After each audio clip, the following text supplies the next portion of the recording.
when those who are occupied refuse to submit, when they continue to resist, we drop all pretense of our civilizing mission and unleash, as in Gaza, an orgy of slaughter and destruction. We become drunk on violence. We kill with reckless ferocity. We become the beasts we accuse the oppressed of being. We expose the lie of our vaunted moral superiority. We expose the fundamental truth about Western civilization. We are the most ruthless and efficient killers on the planet. This alone is why we dominate the wretched of the earth. It has nothing to do with democracy or freedom or liberty. These are rights we never intend to grant to the oppressed. Israel, like all settler colonial projects, including our own, was founded on lies.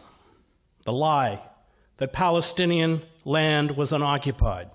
The lie that 750,000 Palestinians fled their homes and villages during the ethnic cleansing by Zionist militias in 1948 because they were told to do so by their leaders.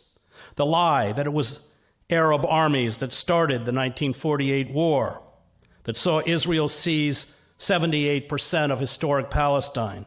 The lie that Israel faced annihilation in 1967, forcing it to invade and occupy the remaining 22% of Palestine, as well as land belonging to Egypt and Syria. Israel is sustained by lies. The lie that Israel wants a just and equitable peace and will support an independent Palestinian state. The lie that Israel is the only democracy in the Middle East. The lie that Israel is an outpost of Western civilization in a sea of barbarism. The lie that Israel respects the rule of law and human rights. The brazenness of Israeli lies stunned those of us who reported from Gaza. It did not matter if we had seen the Israeli attack, including the shooting of unarmed Palestinians. It did not matter how many witnesses we interviewed. It did not matter what photographic and forensic evidence we obtained. Israel lied, small lies, big lies, huge lies. These lies came reflexively and instantly from the Israeli military, Israeli politicians, and Israeli media. They were amplified by Israel's well-oiled propaganda machine and repeated with a cloying sincerity on international news outlets. Israel engages in the kinds of jaw-dropping lies that characterize despotic regimes. It does not deform the truth. It inverts it. It paints a picture that is diametrically opposed to reality.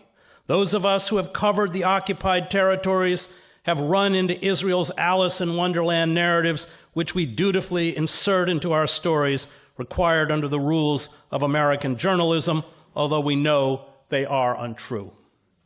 Israel has invented an Orwellian lexicon. Children killed by Israelis become children caught in the crossfire. The bombing of residential districts with dozens of dead and wounded becomes a surgical strike on a bomb-making factory. The destruction of Palestinian homes becomes the demolition of the homes of terrorists.